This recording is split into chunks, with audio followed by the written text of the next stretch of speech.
Isa si Zeta Celestino Oliveros Gorres o mas kilalang Ze Gorres ang itinuring rising star noon sa mundo ng Philippine boxing. Sa murang edad na 9 na taong gulang ay pinasok na niya ang mundo ng pakikipaglaban. Taong 2001, unang napalaban si Gorres bilang professional boxer. Ngunit matapos magtala ito ng 13 sunod-sunod na panalo ay nalasap nito ang unang talo matapos pabagsakin ng kapwa Pinoy boxer na si Edgar Rodrigo. Naging makulay pa ang boxing career ni Gorres nang harapin nito at pabagsakin ang nakakatandang kapatid ng tinaguriang The Filipino Flash at dating pound for pound champion na si Nonito Donaire Jr. na naganap noong 2005 sa Amerika.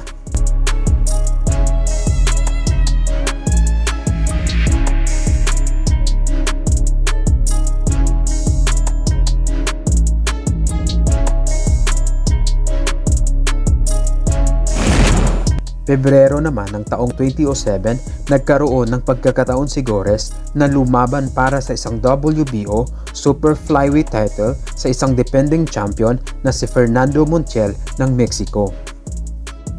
Bagamat umabot sa dulo ang kanilang laban, napanatili pa rin ng Mexicano ang kampyonato matapos magtala ito ng split decision win laban kay Gorres.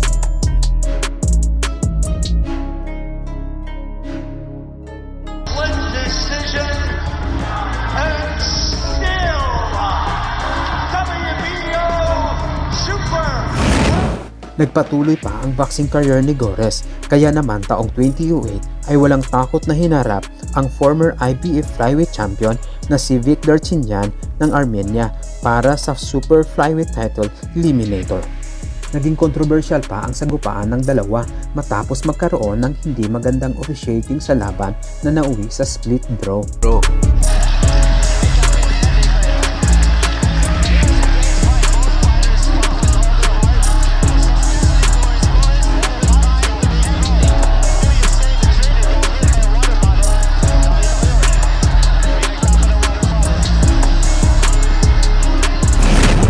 Taong 2009, naitala ni Gorres ang una nitong panalo sa bantamweight division kung saan nakuha ni Gorres ang bakanting WBO Oriental Bantamweight title kontra kay Roberto Carlos Leyva ng Mexico.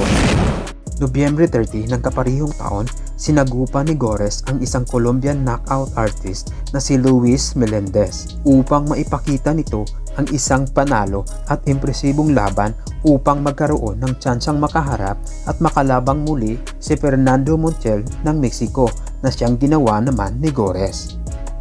Mula umpisa hanggang sa mga huling minuto ng kanilang laban ay nagawang pinulbos ni Gorres ang Colombian fighter. Dahil sa sobrang lamang at sureball na panalo ni Gorres sa laban ay sumugal na ang Colombian fighter sa mga huling segundo ng kanilang laban. Isang solidong suntok ang pinakawalan ni Melendez na tumama kay Gorres na siyang nagpabagsak sa Pinoy fighter 15 segundo ang natira bago tuluyang matapos ang laban. Bagamat bumagsak si Gorres sa mga huling segundo ng laban, isang magandang panalo pa rin ang naibigay ni Gorres matapos makuha nito ang isang unanimous decision win laban kay Melendez. Na isang senyalis naman na matutuloy na ang inaasam nitong rematch kay Fernando Montiel na planong mangyayari sana sa taong 2010. Ngunit ilang minuto lamang bago makababa si Gorres sa ibabaw ng lona, trahedya ang nangyari. Nagkulap si Gorres at hindi na nakatayo pa. Agad isinugod sa hospital ang Pinoy fighter sa Las Vegas. At dahil sa malalang kondisyon ni Gorres ay agad nagdesisyon ang mga doktor na operahan na at alisin ang namuong dugo sa kanyang ulo na pumasok sa kanyang utak. Matapos ang ilang buwang pagkakahospital at kritikal na operasyon, nalampasan ni Gorres ang pinakamatindi niyang laban. Bagamat hindi na siya makakalaban pa, nananatiling positibo at patuloy na nagbibigay kaalaman sa mga nagnanais na pasukin ang mundo ng pakikipaglaban. Di man naabot ni Gorres na maabot ang tugatog na pangarap sa boxing, mananatili naman itong mandirigma sa ngayon at sa kasalukuyan. Sa tulong ng mga taong nagmamahal at sumusuporta sa kanya, mananatiling buhay ang pag-asa ng tinaguriang The Dream ng boxing na magpatuloy sa hamon ng buhay.